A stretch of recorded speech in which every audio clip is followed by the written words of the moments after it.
नमस्कार, मेरा नाम है विष्णु और इस समय हमारे साथ में भाजपा के कार्यकर्ता मौजूद हैं बबलू जी सोनी।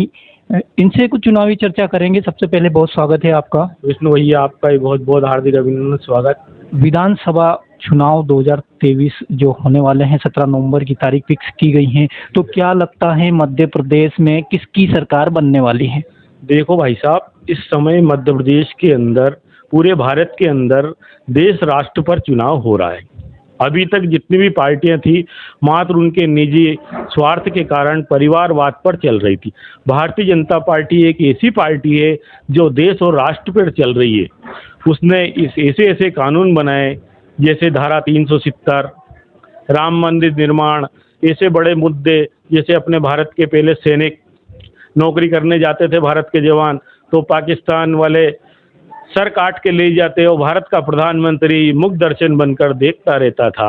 इस कारण यह चुनाव किसी व्यक्तिगत नहीं है, देश और राष्ट्र पे है। देश राष्ट्र की रक्षा करने वाली एक ही पार्टी है, भारतीय जनता पार्टी। धारा 370, लेकिन विपक्ष तो हमेशा आरोप लगाता आया है कि इससे नुकसान हो रहा है जम्मू कश्मीर की जनता को भी और देश को भी। अरे, जम्मू कश्मीर की जनता को कहाँ नुकसान हो रहा है? जम्मू कश्मीर के जो लोग बेचारे पंडित रहते थे, उनको सबको भगाया जम्मू कश्मीर वालों ने धारा 370 के कारण, और कांग्रेस हमेशा इन लोगों को सपोर्ट करती रही थी। जैसे अगर हम बात करें जम्मू कश्मीर वाले मुद्दे की, तो पहले भी वहाँ पर इसी प्रकार से हमले होते आए थे, पहले भी हो रहे थे, अभी भी क्यों हो रहे? अगर धारा 370 लग गई तो उसके बाद अब कहाँ हो रहे? अब तो बहुत कम हो गए, मामूली बिल्कुल। अभी कुछ दिन पहले ही हुआ था जिसमें कई सैनिक शहीद हो गए। कई सैनिक शहीद हो गए, तो अपन ने उनके ज्यादा सैनिक मारे। लड़ाई बराबरी से चल रही है ना ये चक्कर। अभी तो उनका अगला हिस्सा पीओके भी अपन कब्जा करने वाले। प्रधानमंत्री जी का आदेश है, बहुत जल्दी कब्जा हो जाएगा पीओके। एमपी में 230 विधानसभा सीटें हैं, तो क्या लगता है भारतीय जनता पार्टी कितनी सीटें जीत सकती है? भारतीय जनता पार्टी करीबन 200 सीट के करीबन चुनाव जीतेगी इस बार। यह चुनाव भारतीय जनता पार्टी कांग्रेस का नहीं है, देश और राष्ट्र पे लड़ रही है भारतीय जनता पार्टी। इसलिए इस बार भारतीय जनता पार्टी को कोई भी दल मात नहीं दे सकता है।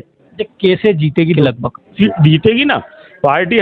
हर इंसान समझ चुका है भारतीय जनता पार्टी ने जितना लाभ दिलाया किसी ने नहीं।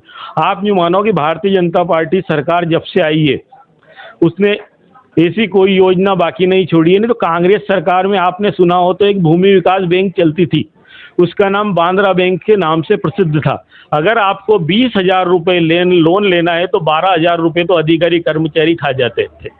ऐसी सरकार कांग्रेस 50 साल तक राज किया है।